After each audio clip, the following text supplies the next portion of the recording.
talk a little bit about Nigeria. A whole, I would say, interesting tour back then. It was the worst place I've ever been. I've Okay. done 40, I've done 46 countries so far, Wow. and Nigeria was bad.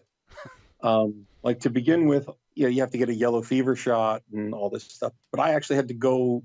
I live in Hanover. Hmm. I had to go. I think it was Berlin.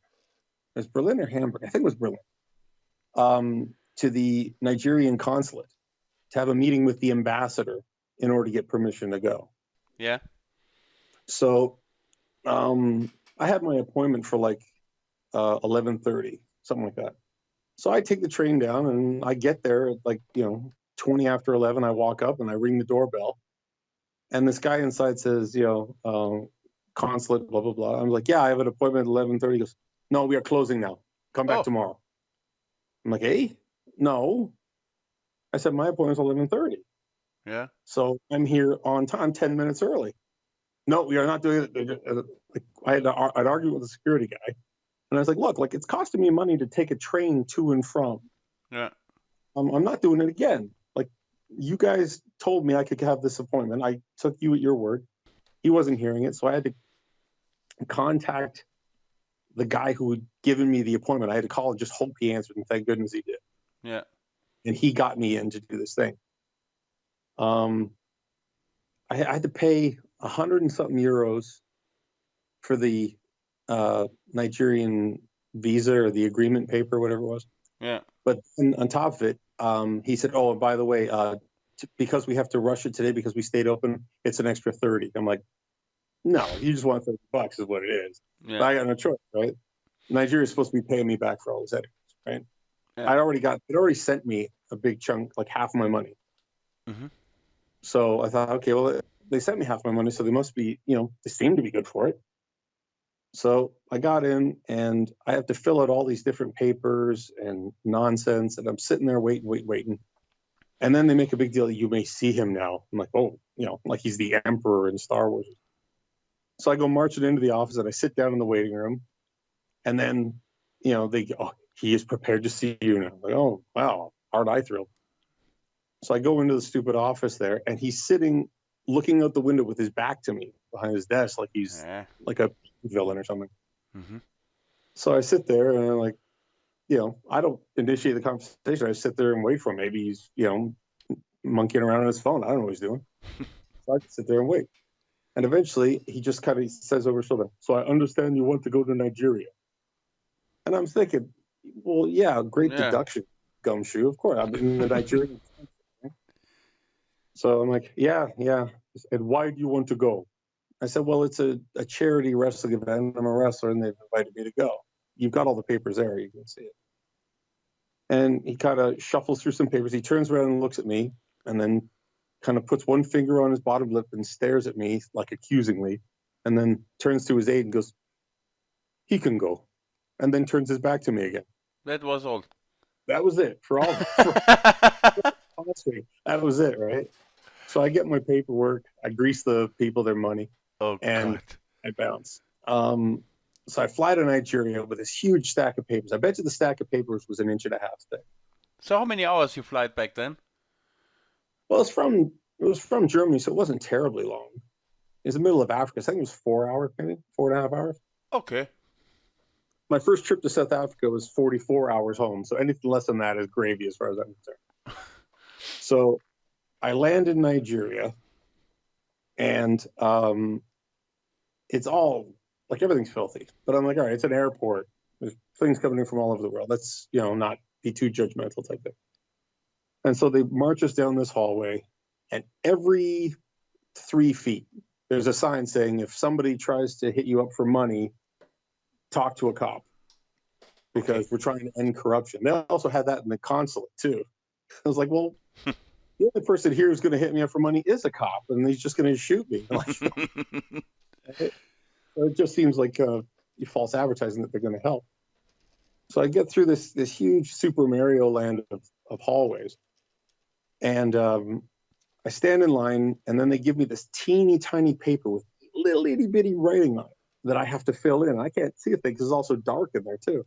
Mm-hmm. So I'm trying to fill this paperwork out. They got no desk for me to write it on. So I'm trying to like force it against the wall and try to do something. I eventually fill it out and hope it's right. Because I barely see what's on there. And I got 20/20 vision. Yeah. So it's got to be pretty bad for me not to see it. So I get all my papers. I get my little card there. I get up to the front line. They go, okay, go to desk number 3. So I go to the lady at desk number 3. And she, citizenship, and Canadian, German residency, show her my passport. She goes, do you have your papers? And I hand her the big pile of papers. She looks at the card on top, takes all the papers, throws them on the floor beside her and says, okay, signs my paper, gives me back to me. Didn't look at one of the papers, just the top one. But any of the big stack of papers I gave her, she just threw it on the floor beside her, didn't care. So there's no point in me bringing it. Whatever. Yeah. So they march me in. I go and collect my bag.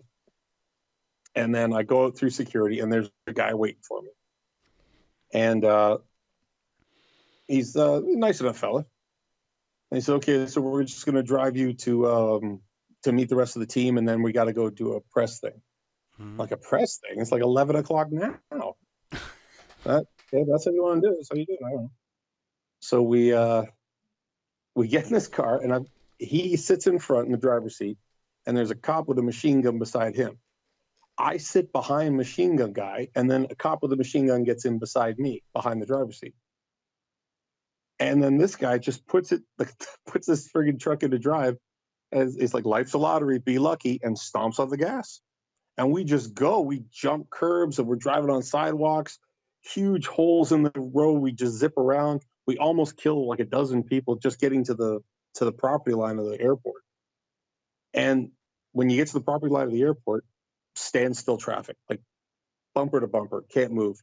So the cops pull out these like cat and nine tail whips and start whipping the cars and whipping people in the windows to move.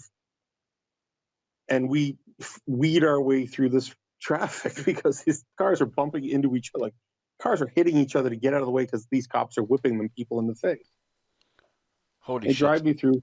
Yeah. So we get to the digs where we're staying. I see the team. Most of the foreign team are guys I know from South Africa. A great team of guys. Mm-hmm.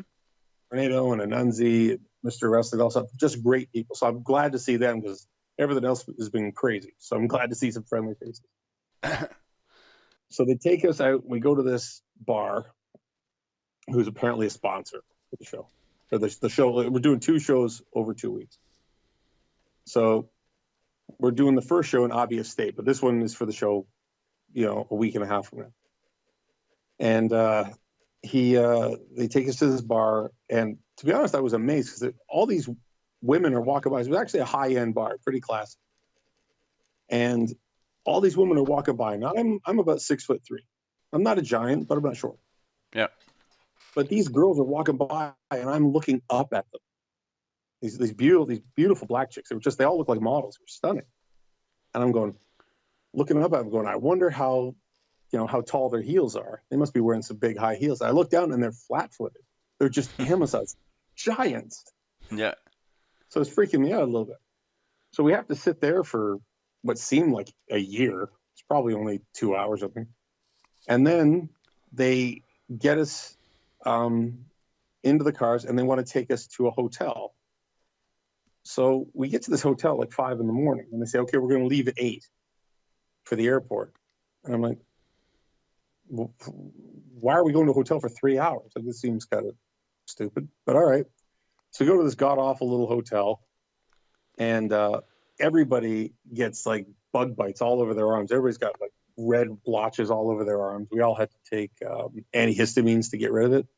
Yeah. It's terrible. I know some of the guys, I didn't pull down the blankets on my bed, but I know the other guys did, and they saw cockroaches running. Mm. So it's just a horrible fucking state. So they say, okay, at 8 o'clock, be downstairs. So they put me on the top floor too, and there's no elevator. So I come down like 4 flights at 8 a.m. Where's the guys? The front desk guy says, oh, they've said they're going to change it to 9. I'm like, great. So I go back upstairs. At 9 o'clock, I come down. What time? Where's the guys? Oh, they think they're going to do it a little bit later. So, well, you know what? I'm going to stay in my room. You tell them to call me when they're ready to go, and I'll come down. I'm packed. It's not like I have to pack. Yeah. So I go back up to my room. Around noon, I get a call. You got to come downstairs. So I come downstairs, and they're drinking coffee, watching some terrible local TV show. And we sat there for like 2 or 3 hours for no particular reason. Then they take us to the airport. We fly to Abia State. And as we're at Abia State, they take us to this this government building that we're staying at, real fancy, like fancy place, huge rooms and such. Seems like heads of state and stuff would stay there. It's not like a real.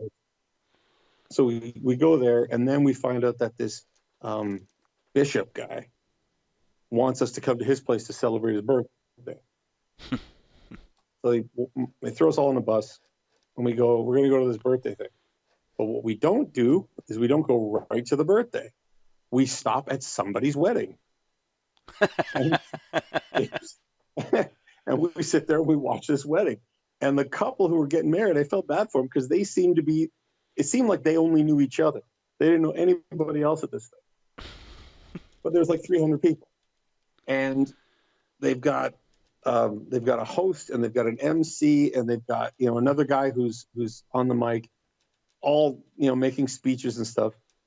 And the father of the bride, I guess he was, says, and just, because I know you're big wrestling fans, we brought these wrestlers all the way in from, America. I'm like, I'm from Germany, and these guys are from South Africa.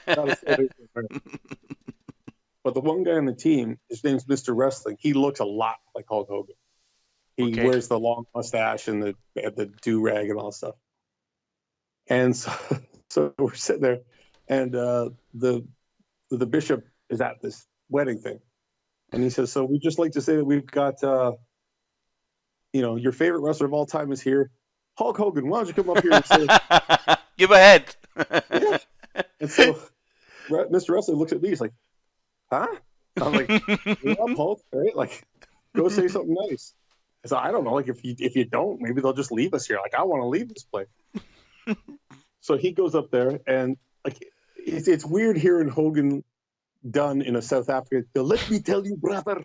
Like, it was funny. Like, I got a kick out of that. And so we stick around this stupid wedding for I don't know how long, but it just was pointless. I don't know. Like, we didn't stay for dinner. Like, everybody else was eating. We were just sitting there watching stuff. Like.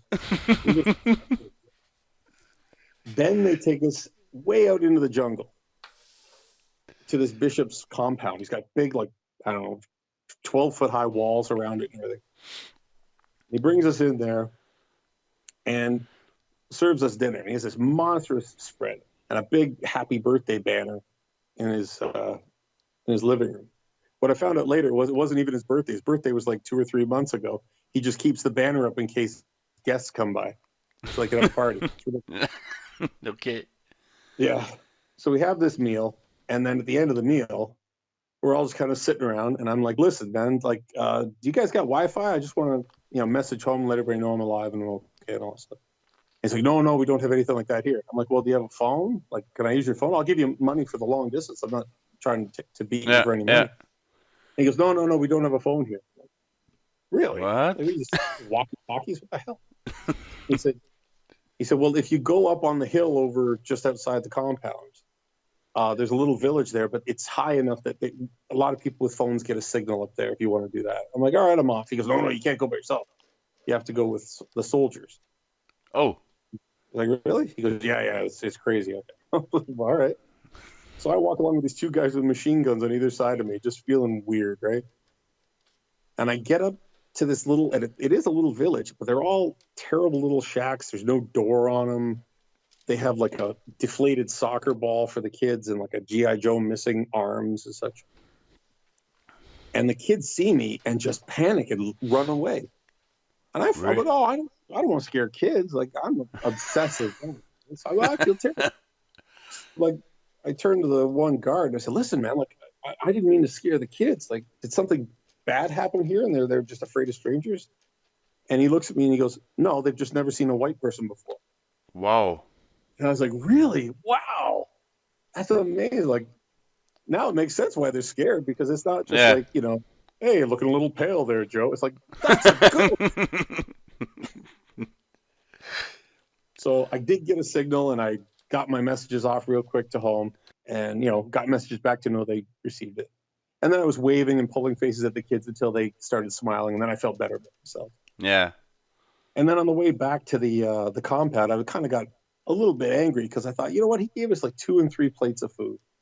These people are up here starving, and they're supposed to be his flock. If he had just told the team, we had a good crew of guys. Yeah. If he had said, listen, we'll give you 2-3 plates of food, however much you want to eat, but if you'd like, you could donate one of your plates of food to the village upstairs. Every one of the guys would have done it. Yeah. It would have been a nice gesture if I'd known that was that option. So I thought that was pretty crafty.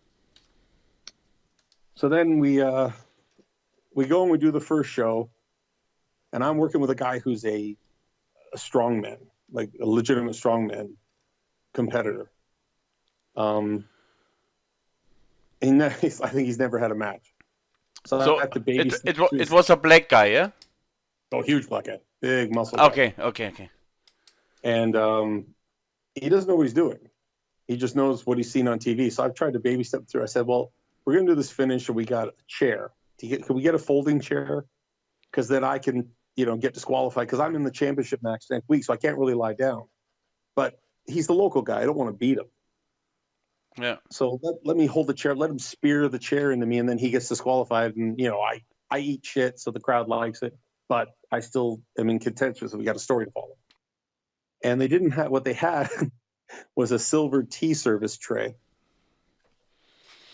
which is ridiculous on the face of it. Yeah. So we do our whole match. At the end of the match, I grab this tea service thing, and he's supposed to be setting up for his big gore. And then I'm supposed to turn around with the thing and kind of throw it at him, and then he spears it and hits it into me. As I turn around, he's already on top of me, and it's a big ring. So I go, ah! I just kind of struck it. But I threw it so close, when he hit it, it flew back, hit me, and opened me up for stitches over my eye. So I was like, the last place I want to be bleeding is this place, right? So basically, I got through it alive. And then on top of it all, it was my birthday upcoming, so I spent my birthday there. So we finish out that. Then they fly us back to where the hell is it? To the capital city. The name will come. Mm-hmm. They flew us back to the capital city, and we just spent time there. And they tell them, we're going to do all this press, and we're going to go here, there, and everywhere. And we would go to like a mall, but they wouldn't announce us. It's like we were shopping. We just kind of go and walk around the mall and look at stuff, and maybe people would notice us, and maybe they wouldn't. Like, hey, a white face. Like, no reason why they'd know who we were. So it was the worst advertised show ever. And they eventually take us on this thing, and I actually have video of this. But they take us way the hell out to these little cities that looks like something out of Escape from New York. Just this whole thing's crumbling underneath you. Yeah. And they put us on the back of pickup trucks, and they have a cop car in front of us, and a cop car behind us, and then we just slowly pull through the streets of the city. And honestly, it looked like 10, 12,000 people came out to see us. It was the weirdest thing. Wow. Because they come out and they're telling us, this is right at the height of the Ebola scare. They're like, don't shake hands with any of these people, because we don't know who's got Ebola. Yeah. So basically you fist bump or, wave, that type of thing. And they had cops walking along the side of the cars too. So I'm sitting down for a second, and all of a sudden this one guy reaches up and tries to take the shoe off my foot. So I'm also like, I don't want to kick this guy, but he's got enough bad going on in his life, but I don't want my shoe stolen, right? Yeah. So I'm almost getting ready to kind of at least shove him with my foot. This cop runs over and goes, get away, and whips this guy in the face with his whip. The guy crumbles on the floor. It's like, oh, I didn't want that either. Gee.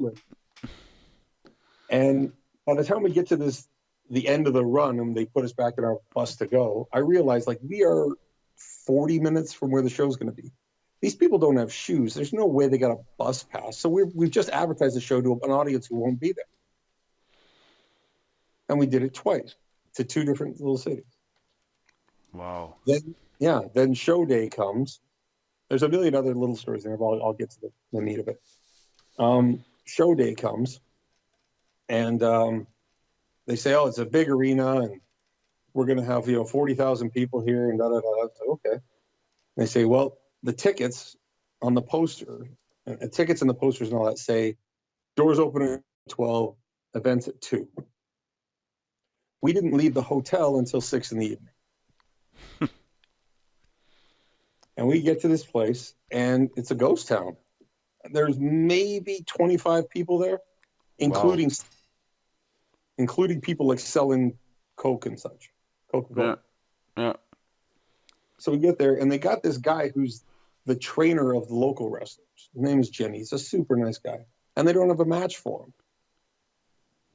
And he's like dejected. I'm like, well, wouldn't he be your star? He's your trainer. Your wrestling team's only good because this guy. Yeah. So I volunteered and I did a second match for free to give this guy Jimmy a match, just so that he could, he was all excited. These corners there, and he couldn't. So I did a match with him. And I figured this will draw the show out longer and maybe more people might show up. They didn't. It was still, at the end of the day, we were lucky if it was 40 people. Oh shit. Yeah. Only. Yeah, that's it. Wow. And so I ended up doing the opening match with Jimmy, and then I did the 3-way dance for the belt in the main event. And we put over this, the guy who was running it. The Ultimate Commander was his name. And he's a complete cement head. But he finishes his match, gets his belt, then he rolls out of the ring and kicks down the railings around the ring and goes and hugs his dad. Which, okay, that's kind of a sweet moment, I guess. Then they say, we want you to stay for 3 more days. We're going to add to your tour. 3 days because we're going to fly you back to Abia State because they want to do a bigger stadium event. And we need you here to kind of sell it to them. So we're like, I guess, like we're here. And we sat for 3 days, didn't go anywhere, just sat for 3 days in the hotel, didn't do anything. And when it came time to pay us the rest of our money, it's like, okay, where's our money? Oh, money's just, it's about relationships. I'm like, no, then give me my paper. They wait and wait and wait and wait. And everybody's wanting their money, and nobody's getting their money. We're all getting hot. So eventually they drive us to the airport. Say, oh, the girl's coming. She's told us for days she had to go to the bank, but it was just close when she got there. Then she just had another errand. Yeah. A million horseshit stories. So she's going to meet us at the airport. So we go to the airport, and it's a bumper to bumper traffic, but we get there, and I'm there about 2 hours before my flight. My flight was leaving first before any of the other guys' flights. So we get there, and I go up to the desk and say, yeah, I'm checking in. And they go, oh, no, you're too late. We've already closed the gate. I'm like, what? They go, yeah, we closed the gate. I'm 2 hours early. You close the gate a half hour beforehand. I fly a lot. Yeah. No, you have to go get another ticket. You can't fly on this flight. It's already closed. So I had to turn to one of the guys who was running the thing, and I said, well, guess what? You're buying me a ticket. So we go upstairs to the Air France desk, explain our situation, and he has to pay, I think, $500 for a new ticket for him. Wow. And my flight now is 2 hours later than was supposed to be. Yeah. As we come out of the office, just as basically I would have had to have been through security for the original flight. Yeah. And as I walk out there, I see this woman walking in with a big smile on her face, and then she sees me and her face drops. Because her whole plan, and I know it's this, was they were waiting for me to go through security before she'd show up and say, oh, we wanted to give you the money, but you Yeah. So I went to her, guess what? Joe's getting paid. She goes, well, I don't have all of it. I go, you were here to pay us. Of course you have all of it. Yeah. No, the bank was closed. Yeah, I know. The bank's always closed. It's amazing how the banks are closed and still stay in business here. Just, well, I have to pay this guy, that guy, the other guy, that. So we'll tell you what, give me your wallet. And she gave me her wallet. I took all the money out of it. I counted it. I said, you were $700 short for me. I'm taking this. Yeah. So you can go and tell them why they're not getting paid, but I would suggest you get your credit card out, go to the bank machine, pull a couple of grand out and pay these guys. They deserve it. They worked hard. But I deserve it too, and I worked hard. I put in an extra match for free. So I think I've been more than fair with you guys. And so she lost her mind. She was crying and apologizing that things didn't work out. It didn't work because you lied to us. Like, Uh, don't be trying to get a guilt trip going on me. You're a shithouse. Look what you did. So I eventually got on my flight, had to fly back, and I made it back. And they said, "Oh, the one guy swore to me, hand on heart, hand in the air. yeah, I swear you will have your money this week." He's never answered his phone. yeah, yeah. And Ultimate Commander, when he wanted to run, he tried to run Scotland for another guy. I got talking to a Scottish promoter I work with. And he said, "Oh, I know Ultimate Commander." He came over here and wanted me to finance a whole bunch of stuff. And I said, "No." I introduced him to the arena manager and he could do it. And I'll have my people on the show, but that's it. And so my buddy got paid, but it was, a minor amount because they were already in Scotland. But they had this huge arena booked out and maybe 40 people. Oh, and the newspaper, by the way, the show where we did the 40 people, the newspaper the next day, like a headline on the sports page, Ultimate Commander wins, what was the belt? Wins Commonwealth title, I think it was. Ultimate Commander wins Commonwealth title in front of 40,000 screaming fans. And then there's a picture of him standing there hugging his dad in an empty arena. Yeah.